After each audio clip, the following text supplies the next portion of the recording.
भगवान श्री कृष्ण की अमृतमय वाणी को ध्यान में रखते हुए चिंतन कर रहे हैं। भगवान श्री कृष्ण ने ये कहा कि प्रत्येक व्यक्ति को अपना मन ईश्वर में एकाग्र करना चाहिए। अपना हृदय प्रभु को हम दें, उसके भजने वाले बने और अपने लिए कार्य करने के साथ साथ सर्व जगत के हित के लिए भी हम कार्य करने वाले बने। मतलब हम अपने आप को प्रभु का वह यंत्र बनाएं कि भगवान हमसे कराए और हम करें। इस बात को जरूर ध्यान रख लीजिए कि जब हम भगवान के उपकरण बनते हैं, वह यंत्र बन जाते हैं जिसको चलाने वाले भगवान हैं, तो फिर हमारे द्वारा कुछ बहुत बड़े बड़े कार्य होते हैं। और इसका सबसे बड़ा उदाहरण काशी नगरी में ही पंडित मदन मोहन मालवीय का उदाहरण है। एक बड़ा संकल्प लेकर उस समय में जब भारत देश गुलामी की बेड़ियों से जकड़ा हुआ था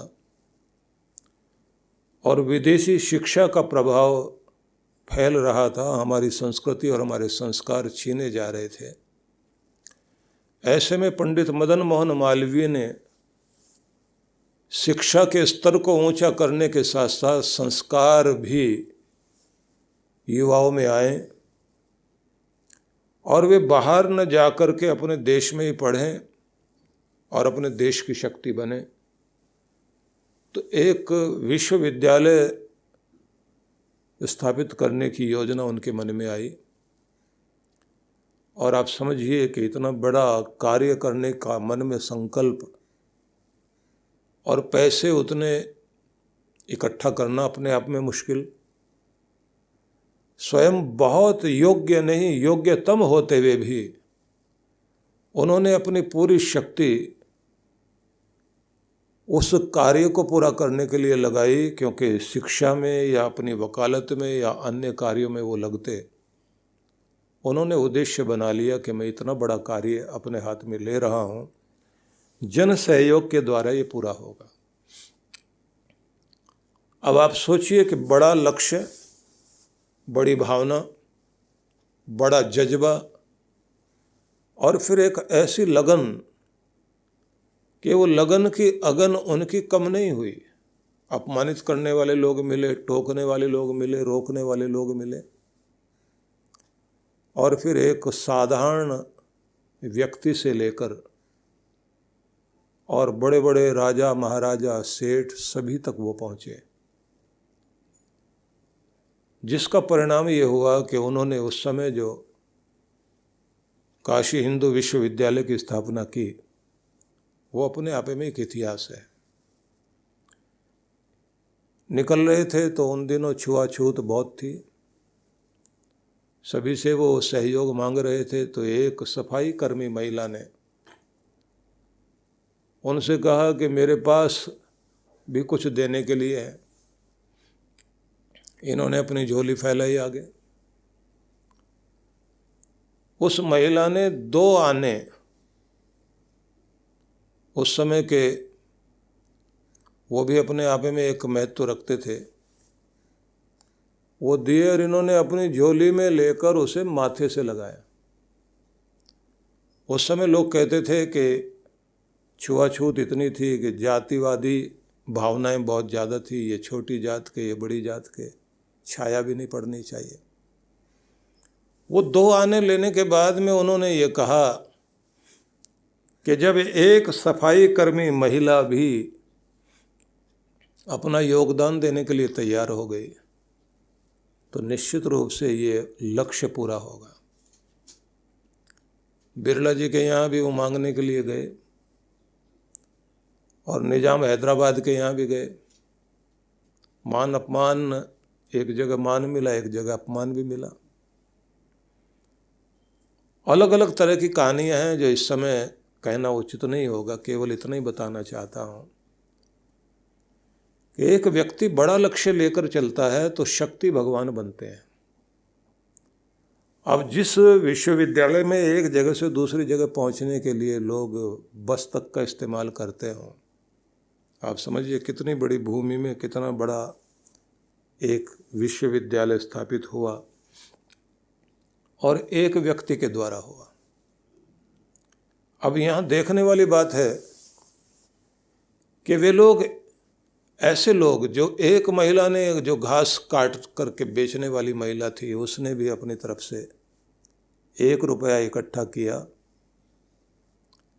और पंडित जी के पास जाकर कहा कि ये लीजिए, मैं रोज घास बेचती हूँ और घर का गुजारा करती हूँ, तो आज हम उपवास करेंगे,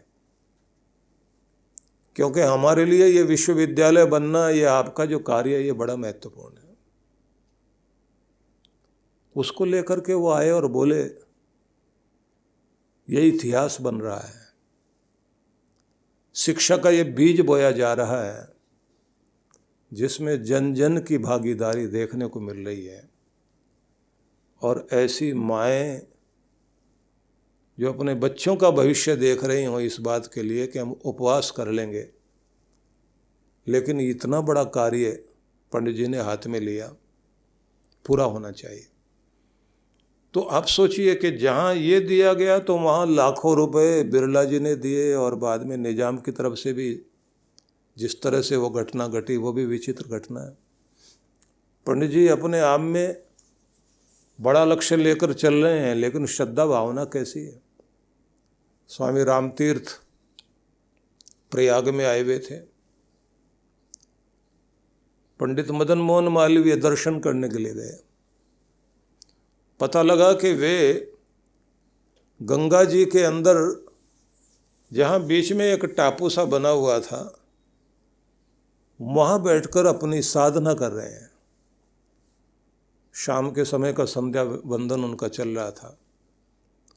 पंडित जी दर्शन करने के लिए पहुँच गए तो उन्होंने देखा कि वे तट के ऊपर बैठे हुए बालू में आंखें बंद करके बैठे हुए हैं, तो इन्होंने वहाँ तक नहीं गए, रुके रहे। जहाँ उन्होंने खड़ाऊ उतारी हुई थी बस वहाँ खड़े रहे। स्वामी रामतीर्थ अपनी साधना से उठे और उठ कर के जैसे ही चलने लगे तो बीच में से उन्होंने, थोड़ा सा पानी था उसको पार करना था, पार करके और जहाँ खड़ाऊ रखी हुई थी वहाँ आकर पाँव रखने थे, बीच में थोड़ा सा रेत था, तो इन्होंने खड़ाऊ और उस रेत के बीच में अपना शॉल बिछा दिया, और वो बड़ा कीमती शॉल था। और बिछाया भी इस तरह से एकाएक कि स्वामी रामतीर्थ के पाँव उसके ऊपर पड़े, और वो जो पानी में से निकल कर आए थे तो गीला रेत उस शॉल पर लगा, वो पाँव, और जैसे ही दोनों पाँव उनके रखे गए तो स्वामी रामतीर्थ बोले कि ये आपने क्या किया, इतना कीमती दुशाला आपका ये गंदा हो गया। आप देखिए उनकी श्रद्धा, इतने बड़े व्यक्ति पंडित मदन मोहन मालवीय और भारत के संत के सामने झुकते हैं और क्या कहते हैं कि शॉल गंदा नहीं हुआ बल्कि पवित्र हो गया है, क्योंकि इसमें महान पुरुष के, भारत के संत के चरणों की धूल पड़ी है। और ऐसा कहकर के उन्होंने सामने सिर झुका के प्रणाम किया। स्वामी रामतीर्थ आगे आकर अपने खड़ाऊ पहनते हैं और ये अपना शॉल उठा करके अपने कंधे पर रखते हैं और कहते हैं कि मुझे आशीर्वाद मिल रहा है संतों का और मेरा लक्ष्य अवश्य पूरा होगा। तो इतनी श्रद्धा और इतना विश्वास रखने वाला व्यक्ति, उसके मन में एक बड़ा कार्य करने की भावना आई, और उस बड़े कार्य की भावना आने के कारण परमात्मा उसे पूरा कराने की शक्ति दे रहे हैं। वो जहाँ जाते हैं लक्ष्य पूरा होता जाता है। उस समय देश की आज़ादी के लिए, उस समय के क्रांतिकारियों की मुक्ति कराने के लिए उनको जो उनका केस लड़ने वाला कोई नहीं था। पंडित मदन मोहन मालवीय कोर्ट में जा कर के, क्योंकि बड़े वकील थे, उनके लिए लड़ाई लड़ी। तो एक बहुत बड़ी गाथा है उनके जीवन की। एक व्यक्तित्व कितना बड़ा हो सकता, अगर हम उसकी चर्चा करने लगें तो एक बहुत बड़ी बात होगी। मैं केवल ये कहना चाहता हूँ कि जब भगवान श्री कृष्ण कहते हैं मन मना भव मद भक्तो मद याजी, तो जब वो कहते हैं मद याजी, तो मेरे लिए यजन करने वाला बने, मेरे लिए यज्ञ करने वाला बने, मेरे लिए कर्म करने वाला बने, तो मतलब अपना तन, अपना मन, अपनी सारी शक्तियाँ भगवान के कार्य के लिए अर्पित करें, हमारे पांव भगवान की राह में चले। और ये एक तरह का समर्पण है। यह समर्पण जब जीवन में आता है तो निश्चित रूप से ऐसा व्यक्ति अपने प्रत्येक कर्म के द्वारा भी भगवान की भक्ति कर रहा होता है, कि हम अपने कर्म के द्वारा भी भगवान की भक्ति करते हुए और ईश्वर की कृपा से युक्त हो जाएं। और ध्यान रखिए, कुछ लोग वे होते हैं दुनिया में जो कठिनाइयों से बचने के लिए सुविधाओं की तरफ भागते रहते हैं, और कुछ लोग वे होते हैं जो कठिनाइयों से लड़ने के लिए अपने आप को तैयार करते हैं। सुख सुविधा की तरफ भागने वाला व्यक्ति छोटी छोटी कठिनाइयों से घबराता जाता है, और हर समय उसे यही लगता है कि थोड़ा और आराम मिल जाए, काम करने से बचता है, मुश्किल से बचता है, और वो आंतरिक रूप से कमज़ोर होता जाता है, जिसका परिणाम ये होता है कि ऐसे व्यक्ति के सामने अगर थोड़ी सी भी कोई कठिनाई आ जाए, दबाव आ जाए, तो बहुत जल्दी घबरा जाता है, क्योंकि उसकी आत्मिक शक्ति कमज़ोर पड़ जाती है। वे लोग जो बड़ी बड़ी कठिनाइयों का सामना करने के लिए तैयार होते हैं और कठिनाइयों में बड़ा अवसर देखते हैं, वे लोग इतिहास रचते हैं। और जो लोग आराम पसंद और रोना रोने के साथ साथ इस कोशिश में रहते हैं, ये कोई मेरी सहायता करे, वो कोई मेरी सहायता करे, तो वो आंतरिक रूप से बहुत अधिक कमज़ोर बन जाते हैं। और परिणाम ये होता है कि दूसरों की तरफ देखते देखते उन्हें लगने लग जाता है कि मेरा दुनिया में कोई नहीं है, मेरे लिए कोई सहयोगी नहीं है। ठीक है कि हर व्यक्ति को एक दूसरे के साथ की ज़रूरत पड़ती है। जॉर्ज बर्नार्ड शॉ ने एक पंक्ति कही थी कभी किसी समय में कि हमारे बिना दुनिया का काम चल सकता है, पर दुनिया के बिना हमारा काम नहीं चल सकता। हम अगर ये कहें कि हमारे से ही दुनिया का काम चलेगा, ऐसा नहीं, दुनिया का काम तो चल जाएगा, लेकिन हमारा काम दुनिया के बिना नहीं चल सकता। बहुत लोगों का साथ लेकर के ज़िंदगी जीनी पड़ती है। तो जब दूसरों का साथ लेकर ज़िंदगी जीनी पड़ती है तो उसका मतलब यही है, अगर साथ लेना तो साथ देना भी आना चाहिए। अगर हमें सहयोग चाहिए तो सहयोग देना भी आना चाहिए। अगर हम चाहते हैं कोई हमारा हो तो हमें भी किसी का होना चाहिए। अगर हम ये चाहते हैं कि दुनिया हमारे लिए सहयोगी बन जाए, मित्र बन जाए, प्रेमपूर्ण हो जाए, हमारे लिए करुणामय लोग हो जाएं, लोगों के मन में हमारे अंदर दया की भावना रहे हमारे प्रति, तो हमें भी कहीं ना कहीं दयालु और करुणामय होना पड़ेगा। इसी रूप में संसार चलता है। लेकिन फिर भी ये बात ध्यान रख लीजिए कि जो लोग जितना ज़्यादा अपने आप को मजबूत बनाते हैं और इस बात के लिए कोशिश करते हैं कि सहयोग देंगे, लेंगे नहीं, ऐसी मन में जो दृढ़ भावना रखने वाले लोग होते हैं, तो वो स्वयं के सेवक बनकर जीते हैं, जिसको ये कहा जाता है कि स्वयं सेवक बनकर के कार्य करिए। अभी पीछे एक सज्जन आकर के हमसे मिले कल, तो उन्होंने बताया कि हमारी माँ बीमार थी, उनकी किडनी खराब हो गई थी और 78 वर्ष की आयु में दुनिया से गई। लेकिन साथ में ये कह रहे थे कि हमको भी ये कहती थी कि बेटा अपना काम खुद करना है, किसी से भी सहायता मांगने की कोशिश मत करना। कभी कभी जरूरत पड़ती है साथ लेने की, तो साथ मिले किसी का तो उसके लिए धन्यवादी बनना और उसे कभी भूलना नहीं। उपकार का बदला चुकाना चाहिए, लेकिन कोशिश करो कि स्वयं सेवक बन करके जिया जाए। ज़्यादातर हम ये चीज़ें बोलते हैं तो क्योंकि वो हमें मानती थी, तो उन्होंने कहा कि माँ नहीं रही। 78 वर्ष की आयु में इतनी बीमारी की हालत में उन्होंने अपना काम खुद किया। डॉक्टर के पास भी जाना पड़ता था, सहारे की जरूरत पड़ती थी, तो भी बोलती थी मैं चली जाऊंगी, तुम में से कोई आ सकता है साथ में तो बहुत अच्छा है। हम लोग देखते थे कि ये गिर जाएगी रास्ते में, तो भी खुद हिम्मत करती थी। और हम लोग अब ये सोचते हैं कि हम माँ की सेवा नहीं कर पाए। तन साथ नहीं देता था, पर उनका मनोबल बड़ा मजबूत था। सच में ऐसे जो लोग होते हैं वो उदाहरण बनते हैं। और जो लोग बार बार ये सोचते रहते हैं मेरे लिए ये करता वो करता, ये आदमी सहयोगी बनता। बहुत लोग बोलते हैं ना कि हमारा कोई पानी देवा तो होना चाहिए, आखिर में कम से कम कोई मुंह में गंगा जल डाले। स्वयं सेवक बनने वाले व्यक्ति को तो दूसरों का भी सेवक और स्वयं का भी सेवक, अपना काम खुद ही करना है। इसलिए भगवान के लिए कार्य करो, खुद का कार्य भी खुद करो। इसलिए मैं एक बात कहा करता हूँ, बच्चों को भी शुरुआत से एक चीज़ सिखाई जानी चाहिए। छोटे से बच्चे को पहले से ही शुरुआत करवाएं कि अपना बिस्तर खुद संभाले। सो के उठाए तो अपनी चादर वगैरह समेट के रखे, अपना स्कूल बैग खुद तैयार करे।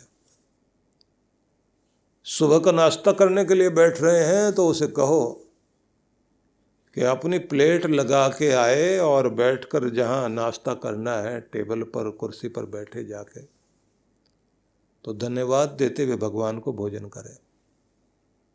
और भोजन करने के बाद अपनी प्लेट ले जाकर यथास्थान रखे, और जिस माँ ने भोजन बना के दिया है उसको भी थैंक्स बोलना चाहिए।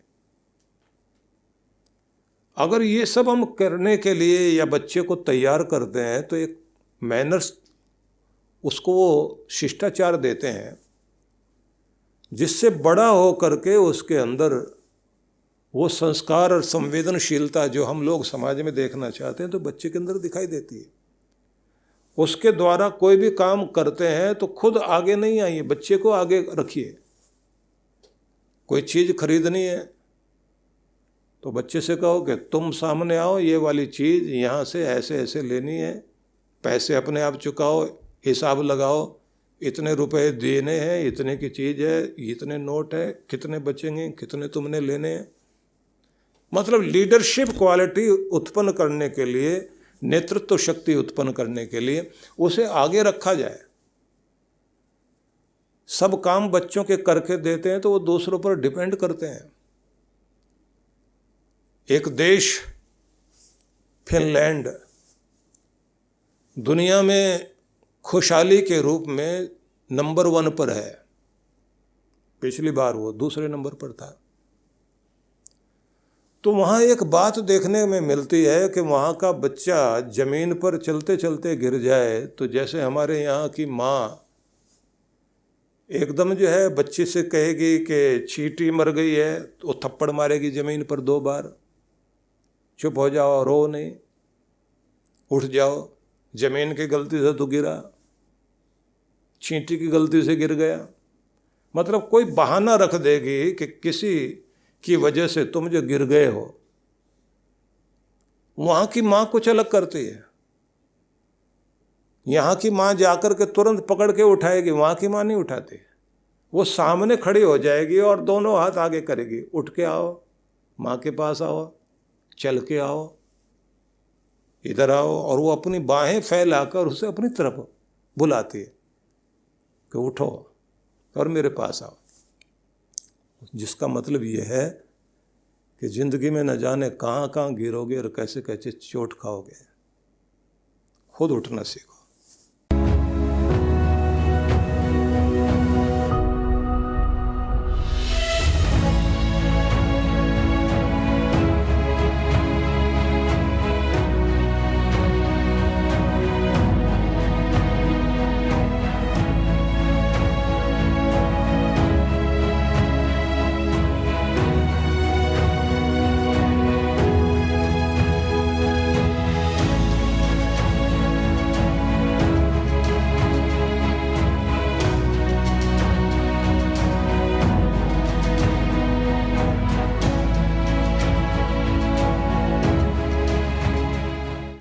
भक्तों के लिए बहुत बहुत आशीर्वाद, बहुत बहुत शुभकामनाएं और सभी को आमंत्रित कर रहा हूं मैं ऋषिकेश हिमालय गंगा तट पर बैठ कर के हम लोग प्रत्येक वर्ष की तरह इस बार फिर साधना में, ध्यान साधना में शामिल होंगे।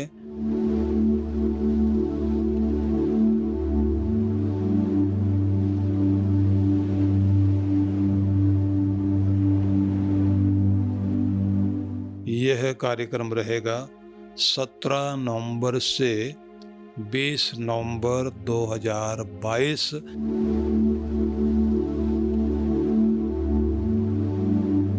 तो आप परमार्थ निकेतन में, गंगा तट पर और हिमालय के उस आंगन में जहाँ श्रद्धा भाव से प्रत्येक वर्ष हम लोग साधना करते हैं, इस बार की साधना बहुत अद्भुत होने वाली है। उसके संबंध में अलग से आपको जानकारी देंगे, क्या क्या लाभ आपने उसमें प्राप्त करना है। बस अब से तो इस समय यही निवेदन करूंगा कि आप लोग तैयारी कर लीजिए। और जो लोग हिमाचल में नहीं जा पाए थे, मनाली नहीं जा पाए थे, तो उन सब के लिए अवसर है कि वो ऋषिकेश अवश्य पहुँचें। और इस बार इस बात का भी ध्यान में रखा गया है कि पहले जैसे जो है वो एक समय होता था कि जब बहुत भीड़ भाड़ हो जाती थी गंगा तट पर, इस बार ऐसी तिथियां रखी गई हैं कि जिससे आपको पूरा अवसर मिल सके और शांति में आप जो है वहाँ साधना भी कर सकें, गंगा स्नान भी हो सके और वहाँ की आरती में भी भाग ले सकें। तो आप सभी के लिए बहुत बहुत आशीर्वाद, मंगल कामनाएं और आमंत्रण भी